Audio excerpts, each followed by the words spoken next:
코로나19 신규 확진자가 79명으로 크게 늘었습니다. 다음 달 14일까지 미술관, 박물관, 국공립극장 등 수도권의 모든 공공 다중이용시설의 운영이 중단됩니다.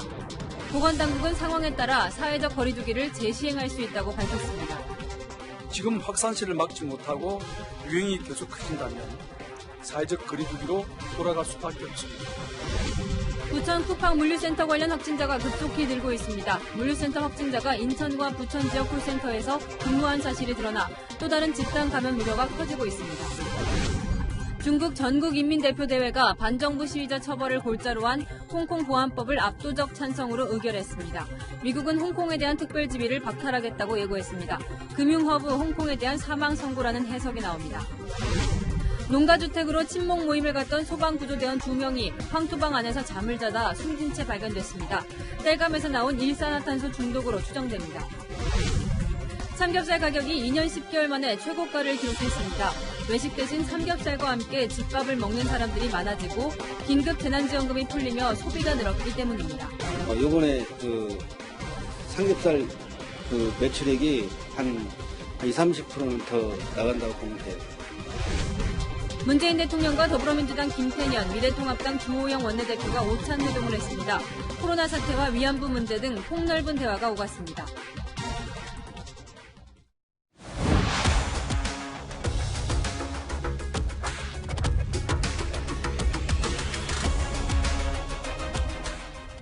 안녕하십니까. 뉴스A 동정민입니다. 수도권 전역이 코로나19 집단 감염의 영향권에 들어갔습니다. 오늘 79명이 확진 판정을 받았는데 그중 67명이 서울을 포함해 부천, 고양, 부평 등 수도권에 몰려 있습니다. 오늘 하루 800개 학교의 등교가 중단됐습니다. 이 추가 확산으로 등교 개학을 또 미루면 올 한 해 학교 운영이 어려워진다고 보는 정부는 내일부터 2주 동안 방역 조치를 다시 강화하기로 했습니다. 사회적 거리두기로 돌아갈 가능성까지 열어놨습니다. 첫 소식 이상현 기자입니다. 정부는 앞으로 1, 2주를 수도권 감염 확산을 막는 중요한 고비로 보고 있습니다.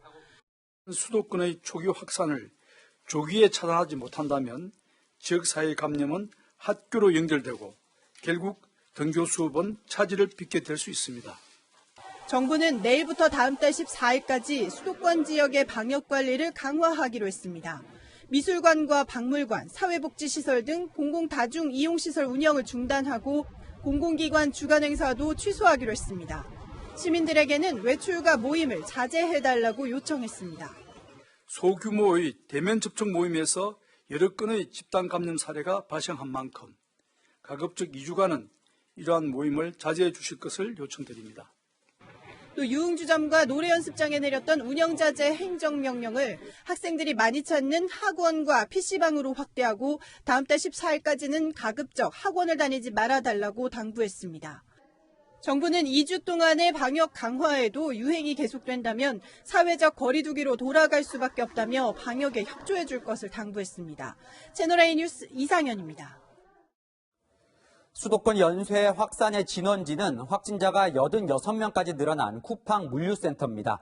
이 작업장에 있던 직원의 모자와 신발에서도 바이러스가 검출될 정도로 광범위하게 퍼졌는데요. 경기도는 당장 센터 영업을 중지시켰습니다. 우현기 기자입니다. 경기도청 직원들이 물류센터 정문에 집합금지 명령문을 붙입니다. 경기도가 쿠팡 부천 물류센터에 2주간 집합금지 행정명령을 내린 데 따른 조치입니다. 사실상 영업금지 또는 시설 폐쇄에 해당하는 조치로 경기도가 개별 기업 사업장에 이런 행정명령을 내린 적은 처음입니다. 확진자 발생을 인지한 후에도 수백 명의 관련자들이 방치되어서 위험에 장시간 노출되기도 했고 역학조사에 필요한 배송직원 명단을 제공해달라고 요청했음에도 장시간 지연돼서 방역당국도 바이러스가 물류센터 내부에 광범위하게 퍼진 것으로 보고 있습니다. 직원들이 착용하는 모자와 신발을 수거해 검사해보니 바이러스가 검출됐기 때문입니다. 마스크 미착용 등 허술한 방역 관리가 집단 감염으로 이어졌다는 지적이 나오는 상황. 회사 측이 건물 폐쇄 전날까지 출근자를 찾는 문자를 직원들에게 보낸 사실까지 드러나며 논란이 커지고 있습니다. 이런 가운데 부천에 이어 경기 고양시 쿠팡 물류센터도 폐쇄됐습니다. 20대 사무직 직원이 확진 판정을 받았기 때문입니다. 이 직원은 앞서 확진 판정을 받은 부천 물류센터 직원과 접촉한 것으로 조사됐습니다. 현재 근무자 500명에 대해 전수조사가 진행 중입니다. 사태가 날로 악화되고 있지만 쿠팡 측은 아직 사과 등 구체적인 입장을 내놓지 않고 있습니다. 채널A 뉴스 우현기입니다. 쿠팡 물류센터발 2차 감염이 이미 시작됐습니다. 주말에 이 센터에서 일했던 직원이 코로나19에 감염된 뒤 주중에 부천 콜센터에서 또 일한 사실이 확인됐습니다. 하필이면 1,800명이 일하는 전국 최대 규모의 콜센터였습니다. 김단비 기자입니다. 건물 문 앞에서 직원들이 외부인 출입을 막고 있습니다. 혹시 방역 몇 시까지 하는지 좀 알고 싶은데. 네, 저희가 알려드릴 거고요. 그럼 직원들은 다 빠져 있는 건가요? 이 건물 7층 콜센터에서 일하는 20대 상담원이 그제 확진 판정을 받았습니다. 이 직원은 지난 주말 부천 쿠팡 물류센터에서 아르바이트를 한 것으로 조사됐습니다. 다음 날인 월요일 사무실에 출근했다 이상 증상을 느꼈고 검사 결과 양성이 나왔습니다. 이 건물에는 전국 최대 규모의 콜센터 기업이 입주해 있는데 근무자가 1,800명이 넘습니다. 방역당국은 이들에 대한 전수조사를 진행 중입니다. 인천 부평 콜센터에서도 확진자가 나왔습니다. 역시 주말 동안 부천 쿠팡 물류센터에서 부업을 한 40대 여성입니다. 이 여성은 검사를 받고도 콜센터에서 근무했던 것으로 드러났습니다. 동료 한 명이 추가로 확진 판정을 받았고 상담원 130명에 대한 전수조사가 진행 중입니다. 이 밖에도 서울 KB생명보험 콜센터에서는 8명의 확진자가 발생해 비상이 걸렸습니다. 접촉자에 대한 검사를 진행하면서 인접한 분들 중에 확진자가 나오고 그러면서 전체적으로 콜센터 종사자 전체를 일단 조사를 지금 시작을 한 그런 상태입니다. 자칫 제2의 신도림동 콜센터 사태가 재발하는 것 아니냐는 우려가 나옵니다. 채널A 뉴스 김단비입니다. 서울 성동구 한 음식점에서도 확진자가 20명 넘게 나왔습니다. 음식점 직원, 손님, 가족까지 번졌는데 이 경로를 쫓아가 보니 7차 감염 사례까지 나왔습니다. 김철웅 기자입니다. 오리고기 전문 식당이 문을 닫았습니다. 식당 입구엔 영업 중단을 알리는 안내문도 붙었습니다. 지난 10일 경기도 부천 돌잔치에 참석했던 이 식당의 직원이 확진 판정을 받은 겁니다. 식당 직원과 손님은 물론 확진된 손님이 다녀간 또 다른 식당의 손님과 가족까지 확진 판정을 받으면서 관련 확진자만 22명으로 늘었습니다. 인천 학원 강서로부터 시작된 7차 감염 사례도 나왔습니다. 7차 전파까지 이어지는데 단 19일밖에 걸리지 않았습니다. 한 명의 환자가 다음 사람을 감염시키는데 걸리는 시간이 평균적으로 3일이 안 되는 점을 식당 직원으로부터 감염된 걸로 추정되는 60대 여성이 여러 식당과 주점을 방문하면서 연쇄 전파가 이뤄졌습니다. 음식점을 중심으로 집단 감염이 발생하면서 주민들의 불안감도 커지고 있습니다. 음식점에서는 이제 마스크를 쓸 수 없는 입장인데 불안함이 이제 크겠죠. 음식점에서 이제 걸려가지고 이제 퍼지는 사람들이 좀 많이 늘어나고 있는 추세이기 때문에. 성동구는 관내 초등학교 15곳과 유치원 16곳의 등교 수업을 연기했습니다. 채널A 뉴스 김철웅입니다. 요즘 국산 덴탈 마스크 구하기가 하늘의 별따기입니다. 날씨가 더워지면서 KF94 마스크를 쓰면 답답하고 어지럽기까지 하다 보니 숨쉬기가 편한 덴탈 마스크를 찾는 겁니다. 특히 학부모들 사이에서 인기라 한 장에 150원이던 가격은 천정부지로 치솟고 있습니다. 이지은 기자입니다. 초여름 날씨에 바뀐 건 옷차림뿐만이 아닙니다. KF94 같은 두꺼운 보건 마스크 대신 얇고 숨쉬기 편한 수술용 마스크, 일명 덴탈 마스크를 쓰는 사람들이 많아졌습니다. 너무 더워가지고 이제 그 KF94를 못 끼겠더라고요. 습기가 차고 덥고 여기 얼굴에 뭐가 나더라고요. 덴탈 마스크가 바이러스 전파의 원인인 침방울을 막는데 더 효과적이라는 연구 결과까지 나오면서 품귀 현상이 빚어졌습니다. 아이들을 어린이집 가서 보내면 마스크를 하루 종일 쓰는데 덴탈 마스크를 약국에서 구하는데 많이 없더라고요. 인터넷에서 중국산 마스크를 사서 쓰기도. 중국에서 P19 마스크 쓰고 운동하다 초등생 죽었잖아요. 그때 이후로 많이 늘어났어요. 한 3-4배는 늘었죠. 코로나19 확산 이전엔 한 장에 150원이면 살 수 있었지만 가격도 천차만별입니다. 10배 가까이 가격을 올려 파는 곳도 있습니다. 정부에서 좀 가격을 좀 잡아줬으면 좋겠습니다. 일회용 마스크 같은 경우에도 공적 마스크랑 비슷하게 여름에는. 하지만 정부는 공적 마스크 판매 대상에 덴탈 마스크를 추가할 계획은 없다고 선을 그었습니다. 다만 하루 50에서 70만 장 선이던 생산량을 100만 장까지 늘리고 정부 차원에서 보건 마스크보다 얇은 비말 차단 마스크 규격을 만들기로 했습니다. 하지만 하루가 달리 기온이 오르는 상황에서 덴탈 마스크 품귀 현상은 한동안 계속될 전망입니다. 채널A 뉴스 이지훈입니다.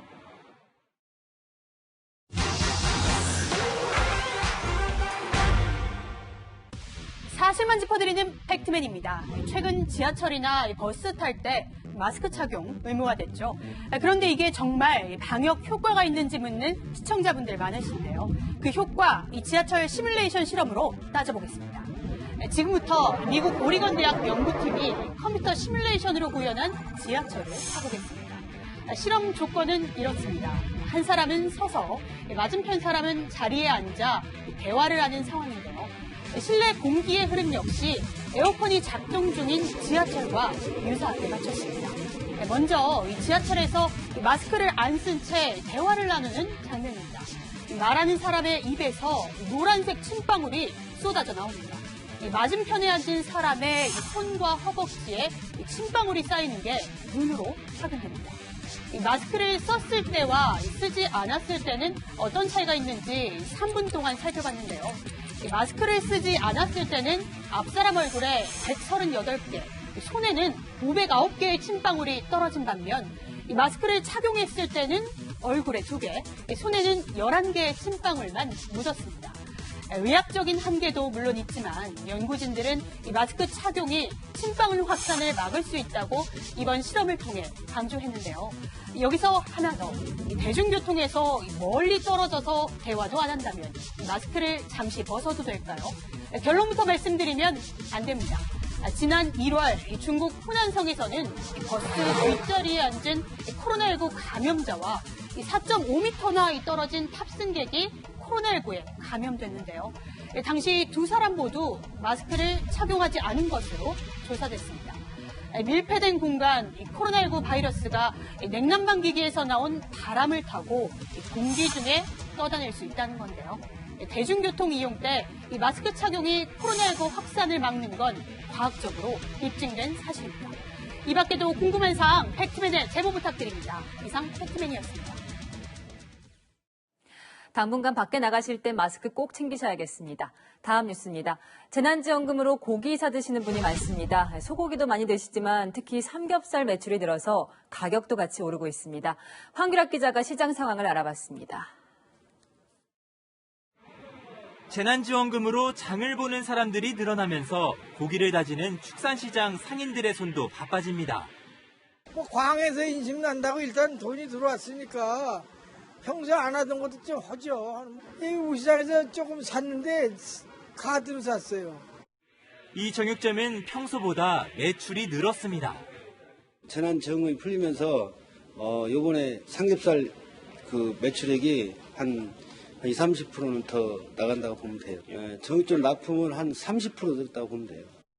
재난지원금이 풀리면서 이곳 마장동 축산물 시장을 찾는 손님들도 예년 수준을 회복했는데요. 그러나 고기를 찾는 사람들이 급증하면서 덩달아 고기값도 치솟고 있습니다.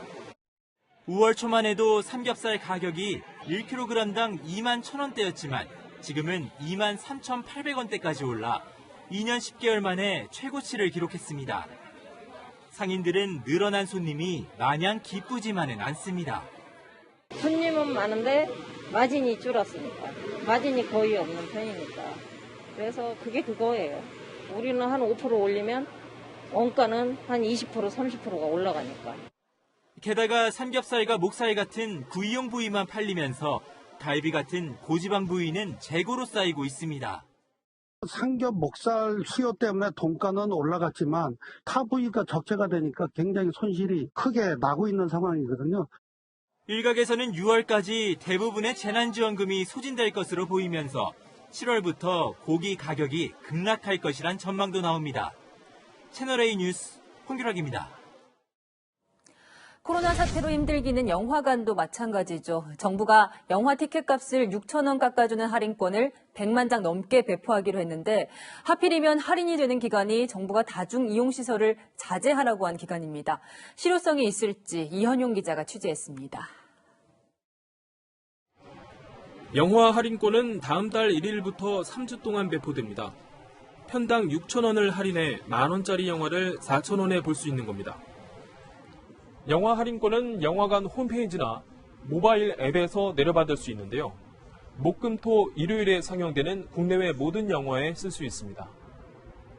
극장에 따라 통신사와 카드사 할인을 중복해받거나 현장 할인이 가능한 곳도 있습니다. 할인이 처음 적용되는 다음 달 4일 중형급 한국 영화인 침입자가 개봉하고 이어 배종옥, 신혜선 주연의 결백, 조진웅 주연의 사라진 시간 등 모처럼 국내 영화가 잇따라 선보입니다.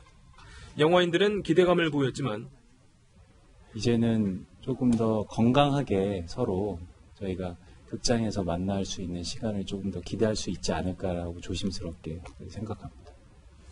시민들은 여전히 불안합니다. 영화관에 안 가는 이유가 단지 돈 때문이 아니잖아요. 지하철이나 버스 타는 것도 꺼려지긴 한데 굳이 영화관을 갈 이유가 없다고 생각합니다. 설령 신작이 나온다고 하더라도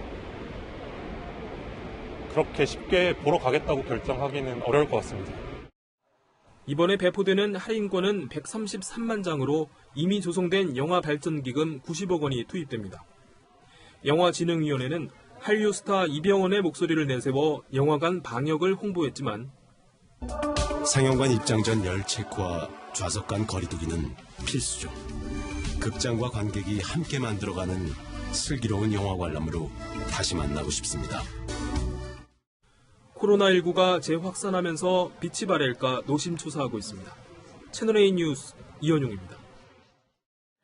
정부는 이렇게 각종 예산을 풀어서 실물 경기를 살리려 하고 있지만 코로나19로 인한 경제 충격 예상보다 오래 갈 걸로 보입니다. 한국은행은 올해 우리나라 경제 성장률이 22년 만에 처음으로 마이너스에 그친다고 전망했습니다. 조현성 기자입니다. 한국은행이 코로나19 여파로 올해 우리나라 경제가 역성장할 것으로 내다봤습니다. 한은은 올해 경제 성장률이 마이너스 0.2%에 그칠 것으로 전망했습니다. 기존 전망치보다 석 달 만에 2%포인트 넘게 낮춘 겁니다. 예상이 현실화되면 IMF 외환위기 충격이 덮친 1998년 이후 22년 만에 처음으로 마이너스 성장률을 기록하는 겁니다. 한은은 글로벌 금융위기 당시인 2009년에도 역성장을 전망했지만 실제로는 0.8% 성장했습니다. 코로나19로 수출과 소비, 고용이 전방위로 타격을 받는 상황을 감안한 것으로 보입니다. 전 세계 확진자가 3분기까지 급증하면 성장률이 마이너스 1.8%까지 떨어질 수 있다는 전망도 내놓았습니다. 낙관 시나리오 하에서는 국내 경제 성장률이 좀 소폭의 플러스로, 비관 시나리오 하에서는 좀 마이너스 폭이 좀 비교적 크게 나타난 것으로. 이런 가운데 한은은 기준 금리를 0.25%포인트 인하해 연 0.5%로 낮췄습니다. 지난 3월 사상 처음 제로금리 시대를 연 지 2개월 만에 추가 인하입니다. 0.5%는 역대 최저 수준으로 중앙은행이 인하할 수 있는 금리 한계 수준에 가까워졌다는 게 한은의 진단입니다. 국내 수출과 성장률에 절대적 영향을 미치는 미국과 중국의 경제 상황 악화도 고려했습니다. 한국은행은 필요한 경우 시장 안정화 차원에서 국고채 매입을 실시할 계획도 있다고 밝혔습니다. 채널A 뉴스 조현선입니다. 소방관 2명이 주택 황토방에서 잠을 자다가 사망하는 안타까운 사고가 났습니다. 이 보일러 땔감인 참나무에서 나온 일산화탄소 중독이 사망 원인으로 추정됩니다. 강경모 기자입니다. 소양호 상류 지역 산속에 자리 잡은 조립식 주택에 경찰 저지선이 설치됐습니다. 경찰들이 현장 출입을 통제합니다. 오늘 오전 8시 20분쯤 이곳에서 잠을 자던 소방관 2명이 숨진 채 발견됐습니다. 강원도 홍천소방서 소속 41살 소방이와 44살 소방장입니다. 소방관 2명은 내부가 황토로 마감된 작은 온돌방에서 잠을 자다가 변을 당했습니다. 현재까지 사고 원인은 일산화탄소 중독으로 추정이 됩니다. 화목보일러 땔감인 참나무가 불완전 연소되면서 일산화탄소가 누출된 것으로 보입니다. 숨진 소방관들을 비롯한 동료 8명은 어제 오후 친목도모를 위해 직원의 부모 집을 찾았습니다. 숨진 소방관 2명은 저녁 식사를 마친 뒤 황토방에서 잠이 들었다 사고를 당했는데 다른 방에서 잠을 잔 나머지 6명은 화를 면했습니다.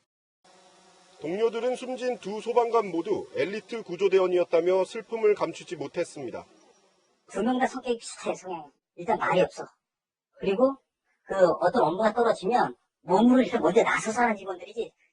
경찰은 정확한 사고 원인을 밝히기 위해 국립과학수사연구원과 함께 정밀 감식을 벌일 예정입니다. 채널A 뉴스 강정모입니다. 이달 초 경남 창원의 한 식당 여주인이 남자 손님에게 살해되는 사건이 있었습니다. 당시에는 우발 범행으로 알려져 있었는데 저희가 취재를 해보니 그게 아니었습니다. 10년 전부터 따라다닌 남성의 스토킹 범죄였습니다. 이 사건의 내막은 숨진 피해 여성의 휴대전화에 남아 있었습니다. 박선영 기자의 단독 보도입니다.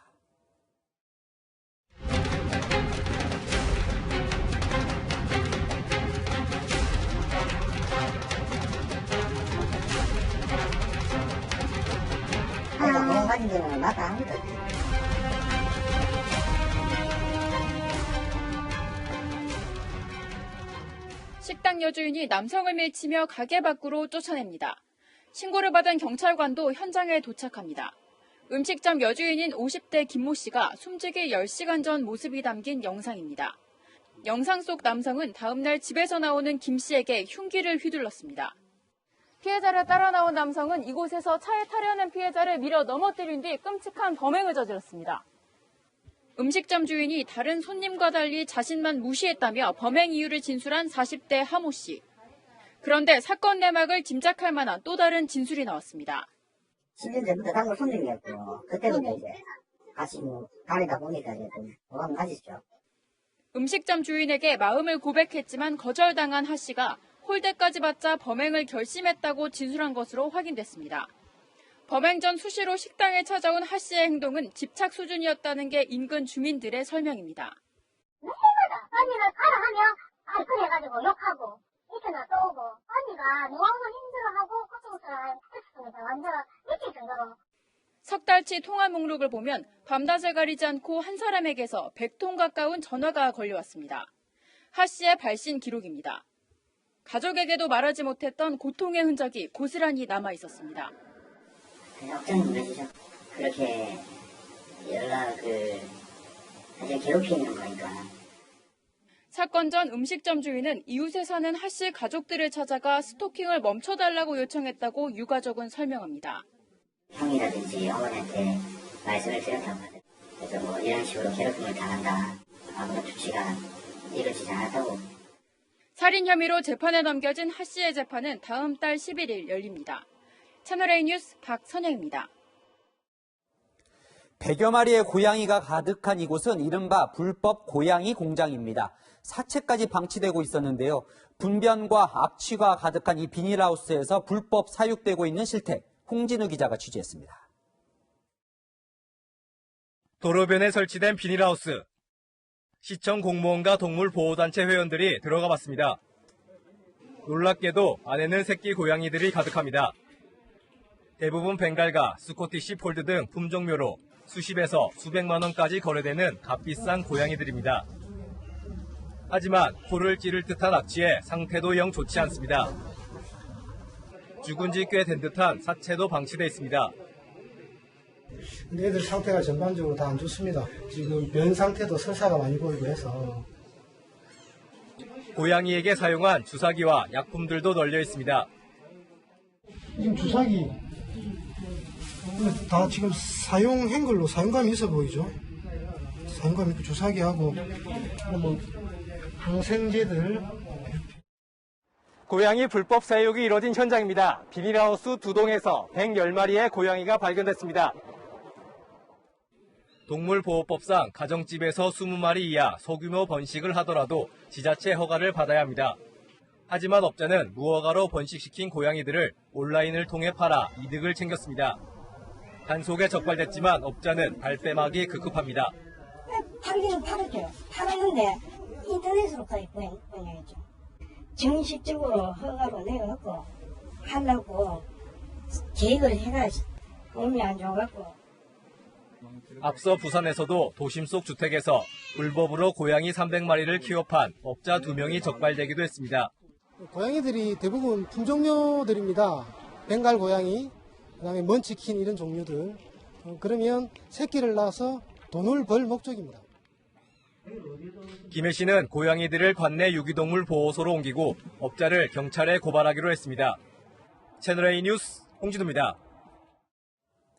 현역 육군병사가 휴가 기간에 SNS에서 만난 민간인 여성을 성폭행해 현행범으로 체포됐습니다. 코로나19로 병사들 휴가가 중단됐다가 재개된 지 2주 만입니다. 유주은 기자의 단독 보도입니다. 지난 23일 새벽 경찰은 성폭행 신고를 받고 경기도 안양의 한 오피스텔로 출동했습니다. 범인은 현행범으로 현장에서 체포됐는데 알고 보니 휴가 나온 군인이었습니다. 새벽에 바로 신고해서 현행범 체포를 하고 바로 신분 확인이 돼서 소관 헌병대 인계한. 경기도 소재 육군부대 병사로 18일부터 열흘간 휴가를 나온 상태였습니다. 군 당국이 코로나19로 중단했던 병사들의 휴가를 재개한 지 2주 만에 벌어진 일입니다. 해당 병사는 피해 여성과 SNS로 연락을 주고받다 이날 처음 만난 것으로 알려졌습니다. 신병을 넘겨받은 군사경찰은 구속영장을 청구했습니다. 하지만 군사법원은 A 병사가 혐의를 인정했고 도주 우려가 없다며 구속영장을 기각했습니다. 지난달에는 육군 참모총장이 직접 나서 성범죄는 무관용 원칙으로 엄격하게 처벌하겠다고 강조한 바 있습니다. 부사관이 상관인 중위를 성추행하고 부대 회식 후 간부가 민간인 여성 추행으로 붙잡히자 기강잡기에 나선 겁니다. 하지만 이후에도 육군 소령이 회식 자리에서 여군부와 강제추행으로 보직해임되는 등 성범죄는 끊이지 않고 있습니다. 채널A 뉴스 유주은입니다. 홍콩의 죽음이라고도 불리는 홍콩보안법이 결국 중국 전국인민대표회의에서 통과됐습니다. 홍콩에서는 의회에 오물이 날아들었고 반중 시위대가 극한 투쟁을 예고했습니다. 베이징 성해란 특파원입니다.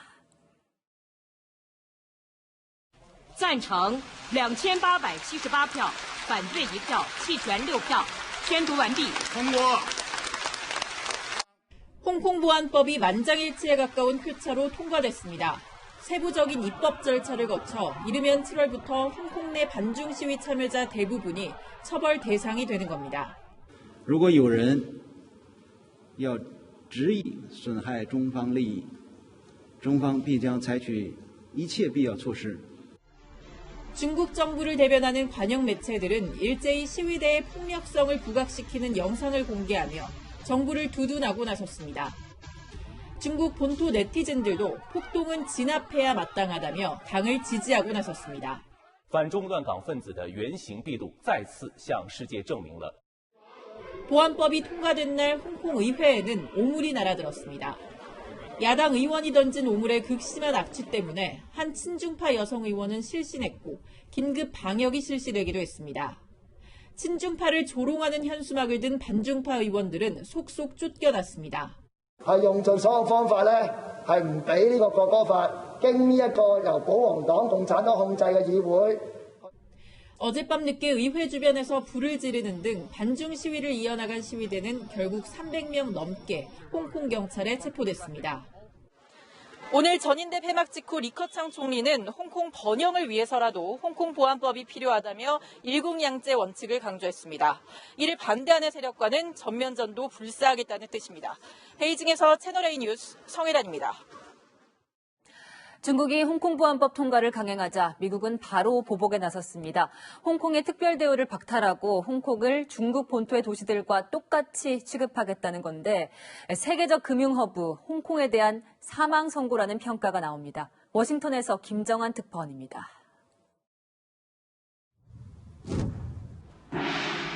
미국은 홍콩이 중국에 반환된 후에도 2047년까지 자본주의 경제를 보장하는 일국 양제 약속에 따라 관세 면제와 무비자 등 홍콩에 대한 특별 지위를 유지해왔습니다. Hong Kong people are to run Hong Kong, and that is the unshakable destiny. 그러나 미국의 반대를 무릅쓰고 중국이 보안법을 통과시키자 23년간 유지했던 홍콩의 특별 지위를 박탈하는 수순에 돌입했습니다. China's been ruled by a brutal authoritarian regime, a communist regime since 1949. 중국과 껄끄러운 반중파 대만 총통과는 더 긴밀히 연대하겠다는 뜻도 분명히 했습니다. 我们期待与台湾紧密合作，开展广泛的经济、文化、教育和安全等方面的合作。 다만 미국이 당장 전면적 박탈이 아닌 부분적 대응에 나설 가능성도 제기됩니다. 이런 가운데 13개 혐의로 기소된 화웨이의 멍한저우 부회장은 캐나다 법원이 범죄인 인도 기준에 충족한다고 판결함에 따라 미국으로 보내질 가능성이 높아졌습니다. 미국은 중국을 뺀 경제공동체 EPN 결성을 추진하며 캐나다, 일본 등 동맹국들의 동참을 압박하고 있습니다. 미중과 복잡한 이해관계로 얽혀있는 우리 정부의 고민도 깊어지고 있습니다. 워싱턴에서 채널A 뉴스 김정환입니다. 미국에서 백인 경찰이 흑인 시민을 숨지게 한 사건의 CCTV가 추가로 공개됐습니다. 경찰은 이 시민이 체포 과정에서 저항했다고 했지만 영상을 보면 경찰의 명령에 복종하는 모습입니다. 항의 시위가 더 격해지고 있습니다. 윤수민 특파원입니다. 경찰차 유리창을 부수고 거침없이 공격하는 시위대. 시위가 격해지자 경찰은 후추 스프레이를 뿌리고 최루탄을 쏘아 강제 해산시킵니다. 시위대는 경찰 가혹행위로 숨진 플로이드의 마지막 절규를 함께 외쳤습니다. 흑인 용의자 플로이드의 목덜미를 짓누르는 백인 경찰의 모습은 인종차별 논란에 불을 붙였습니다. 특히 경찰 가혹행위 전 플로이드는 이미 수갑이 채워져 저항하지 못하는 상태였음이 CCTV로 확인되자 파장은 커지고 있습니다. You get footage that clearly shows that he wasn't struggling or altercating with the police. LA에서는 시위대가 경찰차에 달려들어 공격을 하다 부상을 입기도 했고 시위로 인해 생긴 혼란을 틈타 대형마트 등에서 물품을 약탈하는 사람들도 속출했습니다. Honestly, I should think they should get the life sentence or death sentence. 트럼프 대통령은 연방수사국 FBI와 법무부에 진상조사를 지시했습니다. Very sad event. When you look at it. 백인 경찰의 인종차별을 비판하는 시위는 미 전역으로 확산되고 있는데요. 시위가 점점 폭력적인 양상으로 격화돼 우려를 낳고 있습니다. 미국 캘리포니아에서 채널A 뉴스 윤수민입니다. 이번엔 인도로 가보겠습니다. 어린아기가 엄마가 숨진 것도 모르고 담요를 들추고 깨우는 가슴 아픈 영상이 공개됐습니다. 코로나 봉쇄령 때문에 생계가 어려워진 이주 노동자 모녀로 알려졌습니다. 김민지 기자입니다. 인기척도 없이 쓰러져 있는 여성, 덮고 있는 담요 안에서 윗도리만 걸친 어린아기가 나옵니다. 마치 엄마를 깨우려는 듯 아기는 몇 번이고 담요를 당기고 들춰봅니다.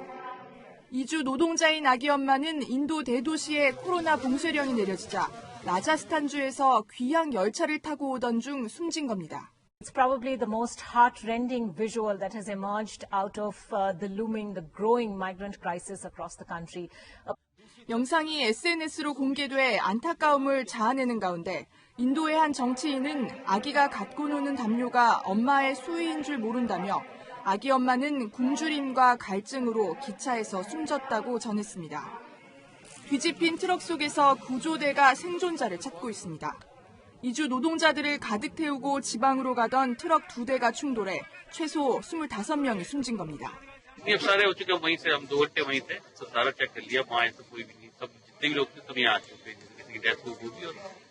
지난 3월 25일 시작된 봉쇄령이 2달 넘게 이어지면서 변변한 교통수단도 없이 귀향하다 변을 당하는 이주 노동자들이 속출하고 있습니다. 지난 8일에는 걸어서 귀향하던 20여 명이 선로에서 지쳐 잠이 들었다가 화물열차에 숨지는 사건도 벌어졌습니다. 현재 인도의 코로나19 누적 확진자는 15만 8천 명을 넘어섰습니다. 하지만 봉쇄령 연장에도 1일 신규 확진자는 일주일 연속 6천 명을 넘는 등 인도의 코로나19 확산세는 수그러들지 않고 있습니다. 채널A 뉴스 김민지입니다. 위안부 피해자 할머니를 기리기 위해 전국 130여 곳에 세워진 소녀상 중 하나가 몸살을 앓고 있습니다. 일본의 방해 때문이 아니라 국내에서 표절 논란이 벌어졌기 때문입니다. 박건영 기자입니다. 강원 태백시 문화예술회관 시계탑 앞에 파란 천막이 설치돼 있습니다. 천막 안에 평화의 소녀상이 있지만 시민들은 볼 수 없습니다. 지난 9월 태백시민연대가 시민들의 후원 등을 받아 지역에 거주하는 장윤실 작가 부부에게 제작을 의뢰한 겁니다. 3월에 예정됐던 제막식은 코로나 사태로 2차례 연기됐고 그 사이 장 작가는 전국 130개가 넘는 소녀상 가운데 80개 이상을 제작한 김석영, 김은성 작가 부부 측으로부터 항의 전화를 받았습니다. 장 작가가 저작권을 침해했다는 겁니다. 태백의 소녀상도 맨발의 소녀가 주먹을 쥔 채 의자에 앉아있는 모습입니다. 종아리까지 오는 치마 길이나 옷고름의 방향도 같습니다. 단발머리에 입 다문 표정도 유사하다는 주장입니다. 하지만 장 작가 부부는 1920년대에서 1940년대 사이 소녀의 보편적 모습이고 금형도 다르기 때문에 표절이 아닌 창작물이라고 설명했습니다. 정의기억연대 이사로도 등재된 김은성 작가는 소녀상 제작비로 보통 3,300만 원 정도 받고 장 작가는 이번에 2,600만 원의 제작을 맡은 것으로 알려졌습니다. 지난 2017년 광주에서도 제막식 직전 소녀상 작가들이 저작권 침해를 주장하는 전화를 받았습니다. 그 형태도 모양도 그렇고 저는 앉아있고 하니까 비교할 수밖에 없잖아요. 제막식 앞두고 해가지고 굉장히 좀 불편하고 힘들었어요. 김 작가 측은 너무 똑같았기 때문에 제막식 전 문제 제기를 한 것이라며 창작물에 대한 저작권 보호가 필요하다고 주장했습니다. 채널A 뉴스 박건영입니다.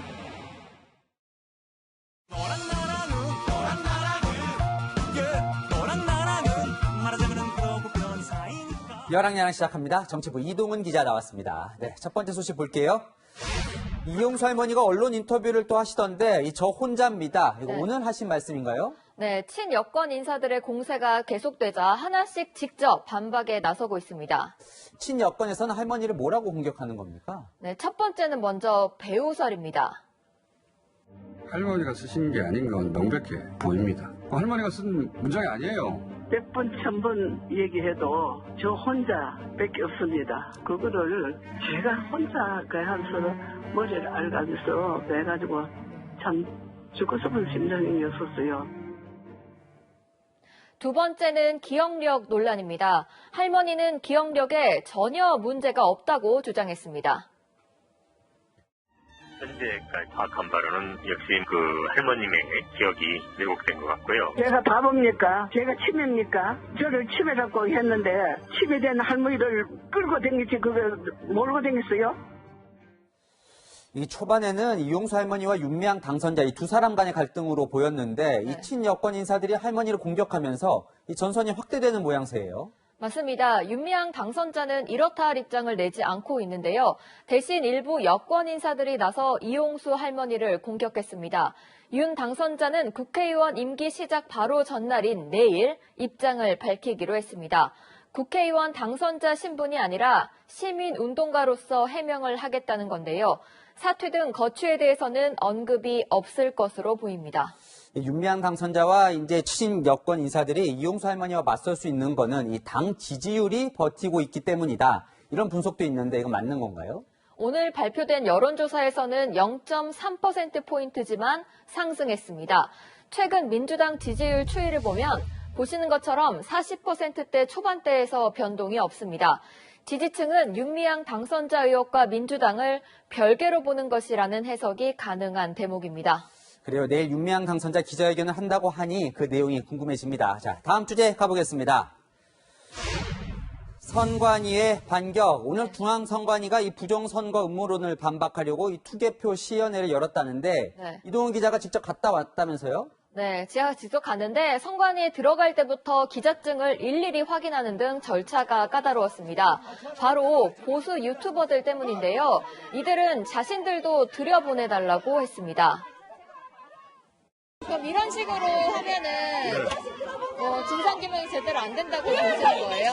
그렇죠. 왜냐면은 처음에 불법 선거 관련해서는 유튜버들이 먼저 제기를 한 겁니다. 그리고 유튜버들이 가장 잘 알고 있고요. 이 모든 과정 이제 시연하는 것을 이동훈 기자가 보고 온 건데 어떻습니까? 이 부정선거 음모론 완전히 해소된 것 같습니까?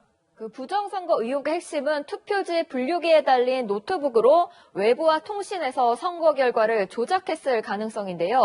선관위가 노트북 내부를 확인시켜줬는데 무선 랜카드 자리가 비어있어서 외부 통신은 안 되는 걸로 보였습니다. 다만 선거인 수보다 투표수가 많은 사전투표소가 있었다는 점은 선관위가 인정했는데요. 하지만 이것은 투표한 사람이 투표함을 잘못 구분해 넣었기 때문이라고 해명했습니다. 한마디로 선관위 잘못은 아니라는 겁니다. 그럼 오늘 시연에 대해 이 의혹을 제기한 측에서는 어떤 반응입니까? 민경욱 미래통합당 의원은 못 믿겠다고 말했습니다. 오늘 하는 선관위 시연은 음주운전 피의자가 술 깨고 나서 직접 측정하는 셀프 음주 측정입니다. 선관위는 고소 고발로 검찰 수사가 진행 중인 만큼 최종적으로 법원의 판단에 따르겠다고 밝혔습니다. 네, 정치적인 공방 대신 이제 법원 판결만 지켜보면 될 것 같네요. 지금까지 여랑야랑이었습니다. 위안부 피해자 할머니들 생활시설인 나눔의 집 사무국장 책상 서랍 안에서 현금 후원금이 다발로 나오는 장면 보여드렸습니다. 돈을 어떻게 이렇게 부실하게 관리하나 의아했는데 채널A가 입수한 감사보고서에 따르면 후원금을 받고 장부를 아예 쓰지 않았습니다. 구자준 기자의 단독 보도입니다. 나눔의 집 김모전 사무국장이 개인 책상에 보관해온 현금 후원금이 1,000여만 원. 후원자들이 현금으로 낸 엔화와 달러화가 후원금 계좌에 몇 달씩 입금되지 않고 있었던 겁니다. 어떻게 이런 일이 가능했을까? 광주시 감사 결과 나눔의 집 시설에는 현금 후원금을 기록한 장부가 없었던 사실이 확인됐습니다. 언제 얼마가 들어왔는지 기록이 없다 보니 현금 후원금은 사실상 눈먼 돈이었던 겁니다. 현금으로 받게 되면 그 다음날에 입금을 해야 되는 거고요. 후원자의 이름, 이제 그런 것들을 적어놔야 되는 거잖아요. 없었기 때문에. 나눔의 집 직원들은 이런 주먹구구식 후원금 관리가 20년 동안 계속됐다고 주장해왔습니다. 그걸 받으면 기록을 하고 그러지 않나요? 그런 거 다 있어요?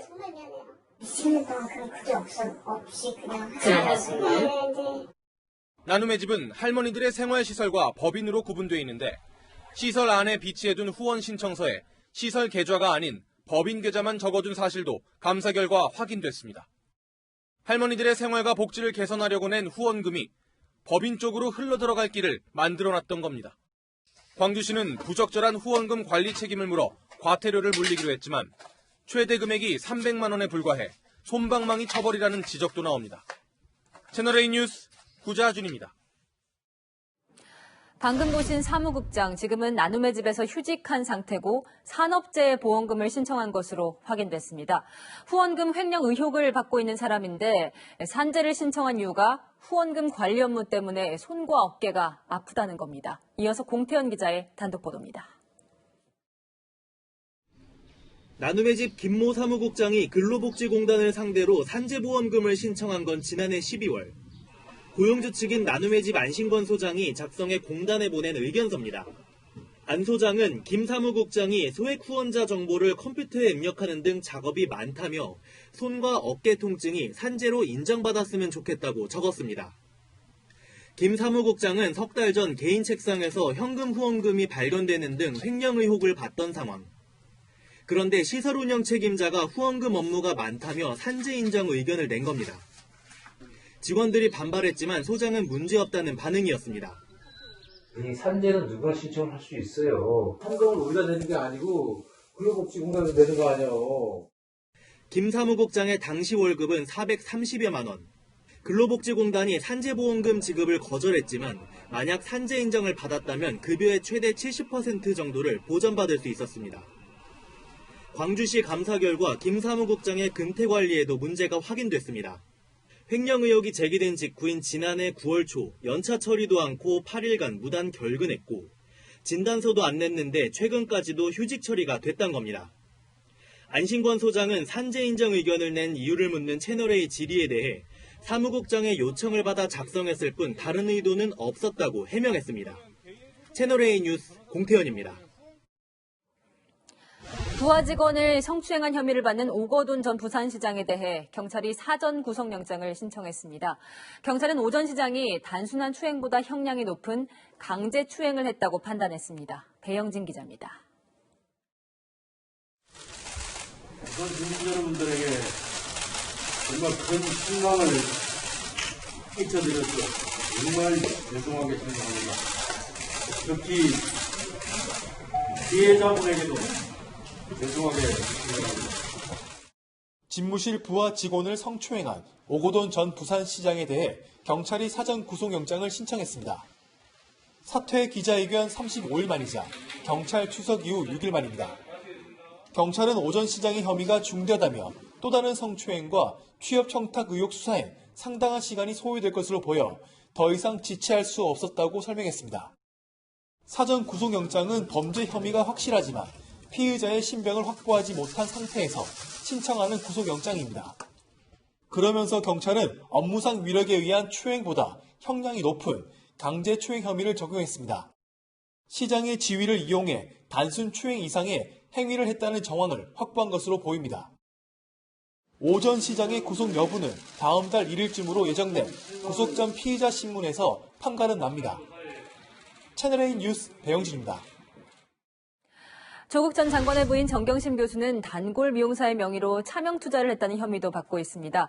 오늘 법정에 증인으로 출석한 미용사가 당시 민정수석의 배우자였던 정 교수가 주식 거래를 못하니까 계좌를 빌려달라고 했다고 증언했습니다. 권솔 기자입니다. 마스크를 착용한 정경심 동양대 교수가 석방 후 세 번째 재판에 출석합니다. 혐의 여부와 상관없이 이제 국민적 정서와 다르다는 얘기는 많았는데요. 정 교수의 단골 미용사가 재판에 증인으로 나왔습니다. 검찰 조사에 따르면 미용사가 정 교수에게 계좌를 빌려준 시점은 지난 2018년 2월 초. 검찰은 공직자윤리법상 재산 등록 의무 등을 회피하려고 정 교수가 차명 계좌를 이용한 걸로 보고 있습니다. 재판에서 민정수석의 배우자인 정 교수가 주식 거래를 직접 못한다며 계좌를 빌려달라는 요구를 받았다는 미용사의 검찰 진술 내용도 공개됐습니다. 정 교수 구속 일주일 뒤 검찰에 출석해 정 교수에게 세 차례에 걸쳐 4,800만 원 정도를 빌렸다고 진술했던 미용사는 2차 조사 때 정 교수에게 계좌를 빌려줬다며 입장을 뒤집었다고 말했습니다. 사실대로 말하겠다고 조 전 장관과 통화한 사실도 밝혔습니다. 정 교수 구속 전 조 전 장관 내정 보도를 보고 청문회 등에서 차명 계좌가 문제가 될 것 같으니 대여한 걸로 하겠다고 정 교수에게 말한 사실도 증언했습니다. 정 교수 측은 단골 미용사가 돈을 벌 수 있도록 도왔다는 취지로 반박했습니다. 채널A 뉴스 권솔입니다. 문재인 대통령과 여야 원내대표가 1년 6개월 만에 청와대에서 오찬 회동을 가졌습니다. 화합의 상징인 비빔밥을 먹고 뒷산을 함께 산책하며 2시간 30분 넘게 대화를 나눴는데요. 문 대통령은 국회가 제때 열리면 업어드리겠다며 일하는 국회를 당부했습니다. 성시온 기자입니다. 노타이 차림으로 마주한 문재인 대통령과 여야 원내대표가 악수를 나눕니다. 가벼운 날씨 이야기는 원구성 협상 관련 뼈 있는 대화로 이어집니다.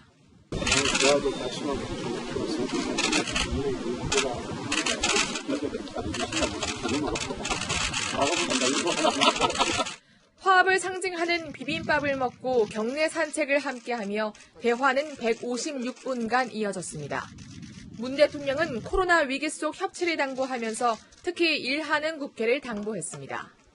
김태년 원내대표를 향해선 국회가 제때 열리고 법안이 제때 처리되면 제가 업어드릴게요라고 말한 것으로 전해졌습니다. 주 원내대표는 야당과 소통할 정무장관 신설을 제안했고 문 대통령은 그 자리에서 유영민 비서실장에게 검토를 지시했습니다. 진짜 상생 협치를 하려면 정무장관실 부하를 검토해 보시면 좋겠다. 대통령께서 한번 검토해 보자고 생각하셨습니다. 문 대통령은 또 공수처의 7월 출범에 차질이 없게 해달라고 당부한 것으로 전해졌습니다. 야당 추천위원 2명이 반대하면 임명에 차질이 빚어질 수 있는 점을 염두에 둔 발언으로 풀이됩니다. 이명박, 박근혜 두 전직 대통령의 사면 이야기가 직접적으로 오가진 않았습니다. 다만 주 원내대표는 적폐청산은 상대편에 대해 가혹한 면이 있다며 국민 통합 차원에서 신경 써달라고 당부했습니다. 채널A 뉴스 성시훈입니다. 송철호 울산시장의 선거대책본부장 구속 여부가 곧 결정됩니다. 지역 사업가에게 뒷돈을 받은 혐의인데 검찰은 이 사업가가 현금 2천만 원을 골프공 상자에 담아 건넸다고 보고 있습니다. 최주현 기자입니다. 검찰은 송철호 울산시장 선거캠프 선대본부장을 지낸 김모 씨와 울산 중고차 매매업체 대표 장모 씨 사이 2번의 돈거래 정황을 찾아냈습니다. 2018년 6월 2천만 원, 올해 4월 3천만 원이 김 씨에게 건네진 것으로 의심하고 지난 25일 2사람을 체포한 데 이어 구속영장도 청구했습니다. 검찰은 특히 2018년 6월 지방선거 직전 송철호 시장까지 3사람이 만난 사실에 주목하고 있습니다. 당시 장 씨가 자동차 경매장 부지를 자동차 판매장으로 변경해달라는 청탁과 함께 골프공 상자에 현금 2천만 원을 담아 건넸다고 의심합니다. 검찰은 압수한 김 씨 휴대전화에서 보통 골프공이 아닌데 마음을 전달해달라며 장 씨가 보낸 문자 메시지를 확보했습니다. 이런 정황을 근거로 김 씨에게 사전 뇌물수수 혐의를 적용했습니다. 공무원이 될 사람이 대가성 있는 뇌물을 받은 경우에 적용되는 혐의로 검찰은 송 시장을 공무원이 된 공범으로 본세입니다. 이에 대해 송 시장 측은 부당한 돈을 받은 적 없다고 부인했습니다.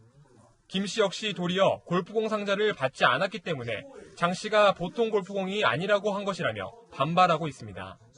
올 4월 3천만 원도 김 씨 동생이 장 씨에게 빌린 것이라는 주장입니다. 반면 검찰은 김 씨 등이 소환에 불응했고 금전거래 내역 등으로 혐의가 소명됐다는 입장입니다. 2사람에 대한 구속영장 발부 여부는 이르면 오늘 밤 결정됩니다. 채널A 뉴스 최주현입니다. 제2의 소년제로 불리는 중학교 2학년 유망주가 있습니다. 타고난 서구적 신체 조건에 최근 기량이 크게 늘며 주목받고 있는데요. 리듬 체조 정지원 선수를 염정원 기자가 만났습니다. 물 흐르듯 공과 하나 된 연기를 펼치는 이 선수. 지난 3월 에스토니아에서 열린 미스 발렌타인 대회에서 소년제와 서구온 이후 역대 3번째로 우승한 만 14살의 정지원입니다. 최고의 강점은 서구형의 타고난 신체 조건. 키 160cm지만 다리 길이는 102cm, 팔 길이는 73cm나 됩니다. 팔다리가 아주 길고 손을 중요시하는 리듬 체조에 아주 적합한 체격을 가지고 있고요. 점프나 밸런스 고르게 다 잘하고 있는 선수입니다. 뛰어난 신체 조건에 최근 기량이 크게 늘며 제2의 소년제로 주목받고 있습니다. 그 전에 엄청나게 연습 많이 해가지고 메달 땄을 때 진짜 기분 너무 좋고 제2의 소년제라고 해서 너무 기분이 좋고 영광스럽고 가장 큰 목표는 4년 뒤 올림픽에서 당당히 시상대에 서는 겁니다.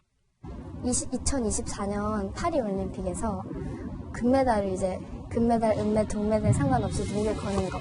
그게 제 꿈이고. 3년 전 소년제가 은퇴한 후 사실상 맥이 끊긴 한국 리듬 체조에 대형 유망주가 시선을 사로잡습니다. 채널A 뉴스 염정원입니다. 적당히 선선한 날씨가 기분 좋은 하루였습니다. 내일은 본격적인 초여름으로 접어들 텐데요. 구름량도 적어서 파랗고 생기는 하늘이 펼쳐지겠습니다. 내일의 한낮 기온 살펴보면 서울이 27도, 대전 28도, 대구는 30도까지 오르겠고요. 전국의 자외선 지수까지 매우 높겠습니다. 볕이 가장 강한 오전 10시부터 오후 3시 사이에는 긴 시간 외출을 피하시는 게 좋겠습니다. 연일 미세먼지 없이 쾌적한 날씨가 이어지고 있는데요. 내일의 일평균 미세먼지 농도는 전 권역에서 좋음에서 보통 수준 유지하겠고요. 서울 등 중서부 지역만 대기 정체로 오전에만 일시적으로 탁해질 수가 있겠습니다. 음식물 보관에도 더욱 신경 써야 할 시기인데요. 내일의 부패지수는 40으로 음식물은 반드시 냉장 보관하시는 게 좋습니다. 당분간은 내륙이 맑은 날씨가 예상돼 세차하셔도 좋겠습니다. 주말에도 한낮에 30도 가까이 오르겠고요. 토요일에는 제주도에 비 소식이 들어있습니다. 날씨였습니다. 직원을 마구 때리고 생닭을 도살하게 하는 충격적인 갑질의 주인공, 양진호 회장에게 징역 7년이 선고됐습니다. 이런 일이 다시는 없길 바라며 이른바 양진호법, 직장 내 괴롭힘 금지법까지 만들었는데 여전히 직장의 갑들이 기승을 부립니다. 요즘은 코로나 갑질까지 등장했습니다. 코로나19를 핑계로 직원들에게 무급휴직이나 권고 사직을 요구하는 거죠. 방역당국은 쿠팡 물류센터에서 확산세가 커진 이유로 아프면 쉬라는 이 방역 지침을 직원들이 지키지 않았기 때문이라고 했습니다. 하지만 그 지침 지키기 쉽지 않죠. 이 가뜩이나 일자리가 줄어 코로나 갑 눈치도 보이는 직장이 많으니까요. 회사도 상사도 이 직원이 아프면 눈치 안 보고 쉴 수 있게 해줍시다. 그건 최소한의 인권 보호입니다. 내일도 뉴스입니다.